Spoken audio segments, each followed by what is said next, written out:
Good evening to everyone.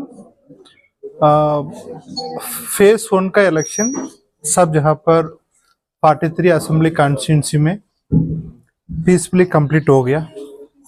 कहां पर शिकायत हुई थी उसका तुरंत एड्रेस की गई थी। इलेक्शन का प्रोसेस कंप्लीट हो गया। अभी 5 बजे तक वोटर टर्नआउट तो आपके पास आ गया, वो 64.86। क्लोज ऑफ पोल का डेटा वो 12 बजे तक हम लोग का फाइनल करना है। लगभग 11:30 बजे तक हम लोग को क्लोज करेंगे, इसलिए उस समय तक आपका पीटीआर वोटर टर्नआउट ऐप का उसका थोड़ा सा रेगुलरली देखते रहिए। उसी समय तक वो डेटा मिलेगी। अब आपका द्वारा कोई भी इंफॉर्मेशन देने के समय में, आम आदमी का अदर स्टेक होल्डर इंफॉर्मेशन देने के समय में क्लियर कट बता रही है 5 बजे तक डेटा है 64.86। हम लोग को क्लोज ऑफ पोल डेटा है आपका 12 बजे तक क्लोज करना है। हम लोग को 11:30 बजे तक क्लोज करने के लिए प्लान किया हुआ। उस हिसाब से सभी जगह पर डेटा का कलेक्ट कराया जा रहा है, तो क्लोज ऑफ पोल डेटा उसी तरह से मिलेगी। बाकी अदरवाइज मेजर कोई इंसिडेंट नहीं है। कहाँ पर भी वो पुराना कुछ नया लोकेशन में हम लोग इसी बार बूथ कराया था, पहले रीलोकेशन होती थी, वहां पर भी अच्छा तरफ से पोलिंग हुआ। अर्बन एरिया में हम लोग को थोड़ा सा ज्यादा एक्सपेक्ट कर रहा था, वहां पर अर्बन एरिया में पहले की तरफ से वोटिंग थोड़ा सा कम में रही। मैं अभी एस से अनुरोध करेंगे, अपने आपका ब्रीफ कर देंगे। क्षेत्र सर पिछड़ गया, लगातार हम लोग जागरूकता फैलाते रहे, लेकिन रांची स्वीप पे सवाल उठ रहे हैं। तो स्वीप में सवाल उठ रहा है, वोटर का आपत्ति का सवाल उठ रहा है। ये दोनों सा एक थोड़ा सा विषय लंबा चर्चा करना पड़ेगी। हम लोग अर्बन एरिया में क्यों वोटिंग कम हो रही है, रूरल एरिया में अपने मताधिकार का प्रयोग कर रहा है, एक थोड़ा सा चर्चा करने के लिए विषय है, चर्चा करते रहना पड़ेगा हम लोग का। देखिए अभी डिस्पैच 2 तरफ का है। एक पी डिस्पैच है, वहां पर अपने बूथ में आएंगे। P+1 डिस्पैच है, वो कल सुबह आके अपने बूथ में आएंगे।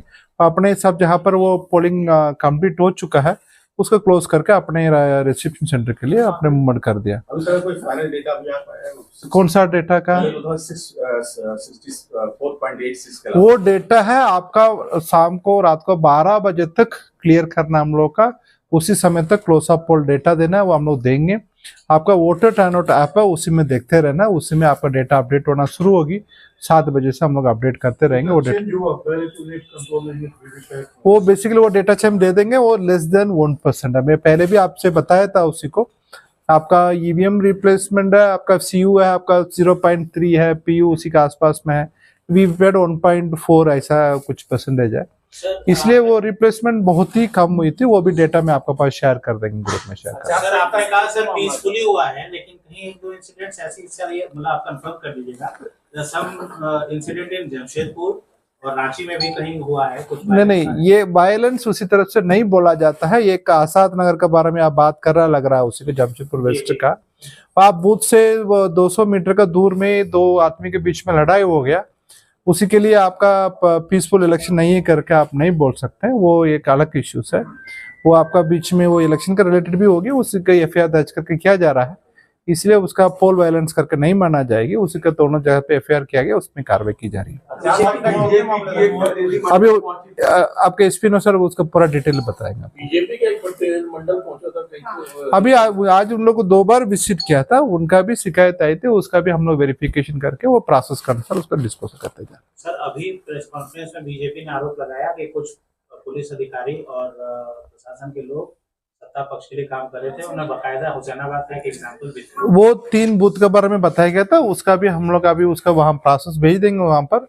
उसी का अभी वो हम पर भी ऑब्जर्वर भी है, उसका नियमानुकूल कैसा डिस्पोजल करना वो कर लेंगे उसको। रिपोर्ट से उस हिसाब से सभी जगह पीसफुली कंडक्ट हुआ है। कुल 15 जिले इसमें शामिल थे।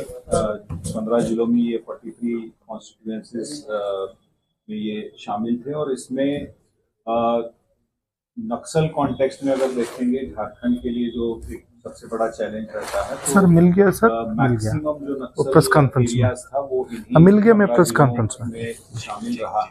इसलिए प्रशासन के लिए और पुलिस के लिए एक बड़ी चुनौती थी, खासकर ये 13 तारीख का आज का चुनाव। और इसमें जो टोटल हमारे 15,334 बूथ थे, उसमें से लगभग 2,249 2249 बूथ्स जो थे उसको नक्सल के पॉइंट ऑफ व्यू से हम लोगों ने काफी सेंसिटिव मानते हुए क्रिटिकल उसको घोषित किया था। और इसके अलावा जो टोटल क्रिटिकल बूथ्स थे वो अराउंड 7851 टोटल आउट ऑफ 15,334 में से ये थे। इन सभी बूथ्स को हम लोगों ने CAPF जो है उसके माध्यम से कवर किया था। 100% कवरेज दिया गया था। जो टोटल डिप्लॉयमेंट हुआ था स्टेट में नक्सल सिनारियो को देखते हुए और बाकी जो सेंसिटिविटी को देखते हुए उसमें केंद्रीय अर्धसैनिक बलों की 600 कंपनियां प्रतिनियुक्त की गई थी। झारखंड की जो आर्म्ड पुलिस है उसकी 60 कंपनियां प्रतिनियुक्त की गई थी। जो स्टेट आर्म्ड फोर्स है वो करीब 15,291 के संख्या में जो है प्रतिनियुक्त किया गया था। होमगार्ड्स भी अराउंड 14,000 के टोटल संख्या में जिलों में डिप्यूट किया गया था। एक बड़ा चैलेंज इसमें हमारे लिए था क्योंकि ये नक्सल फेज भी थी, नक्सल एरिया काफी थे और इसमें शैडो एरिया जिसमें कि कम्युनिकेशन ब्लैकआउट रहता है, कम्युनिकेशन नहीं हो सकता है। वैसे हमारे यहाँ लगभग 286 बूथ्स थे जिनके लिए हमें विशेष व्यवस्था करनी पड़ी थी और उसके लिए हम लोगों ने कम्युनिकेशन की अलग से व्यवस्था भी रखी थी ताकि उनसे लगातार संपर्क बना रहे और जो भी वहाँ की गतिविधि है उसको हम लोग मॉनिटर कर सके। 225 बूथ ऐसे थे जहाँ की पार्टीज को हम लोगों ने हेलीड्रॉपिंग के माध्यम से भिजवाया था, जिन्हें हमने P-2 यानी 11 तारीख को और उसके अलावा कल भी 12 तारीख को कुछ बूथों को वहाँ पे पोलिंग पार्टीज को हमने पहुंचाया था, जो कि घोर नक्सल क्षेत्रों में ये अवस्थित बूथ थे, जिसमें मेजॉरिटी चतरा चाईबासा और पलामू, गढ़वा और लातेहार में जो ज्यादा अवस्थित थे। जैसा कि आपने इसमें बताया होगा कि टोटल इस फेज में जो है जो एक्सपेंडिचर सेंसिटिव कॉन्स्टिट्यूएंसी जिसको बोलते हैं वो टोटल हम लोगों ने इसको 10 ऐसी एसीज को मार्क किया था और उस पर विशेष रूप से फ्लाइंग स्क्वाड्स और स्टैटिक सर्वेलांस टीम्स और हमारी क्यूआरटीज भी लगातार काम कर रही थी। जहां तक इंसिडेंट की बात है तो मेनली एक छोटा इंसिडेंट आज कहेंगे कि यानी वो कोई नक्सल इंसिडेंट नहीं है। बेसिकली लातेहार में एक ISR था जो लोकेशन था, कैंप था, जहाँ पे CRPF की टीम को पोलिंग पार्टीज के साथ तैनात थी और उनको वहां से मुंडू एक बूथ है वहां पे जाना था। उसी क्रम में एक एक्सीडेंटल फायर उसी टीम के द्वारा हुआ जिसमें कि CRPF के कांस्टेबल संतोष यादव वो गोली लगने से जख्मी हुए थे। इमीडिएटली उनको मॉर्निंग में ही जैसे ही ये खबर यहाँ मिली वैसे ही हम लोगों ने यहाँ से चॉपर डिस्पैच किया और उनका फर्स्ट एड पलामू में हुआ और उसके बाद पलामू से उनको एयरलिफ्ट करते हुए रांची लाया गया और रांची से अभी उनको जो है यहाँ से एयर एम्बुलेंस के माध्यम से जो है दिल्ली भेजा गया है। उनकी कंडीशन स्टेबल है और उनके हाथ में गोली लगी थी, उसका ऑपरेशन भी हो चुका है, he is out of danger. तो ये एक्सीडेंटल फायर था बेसिकली। आगे का इसमें डिटेल्स अभी वहाँ के कंसर्न ऑफिसर से उनको जांच करने के लिए बताया गया है।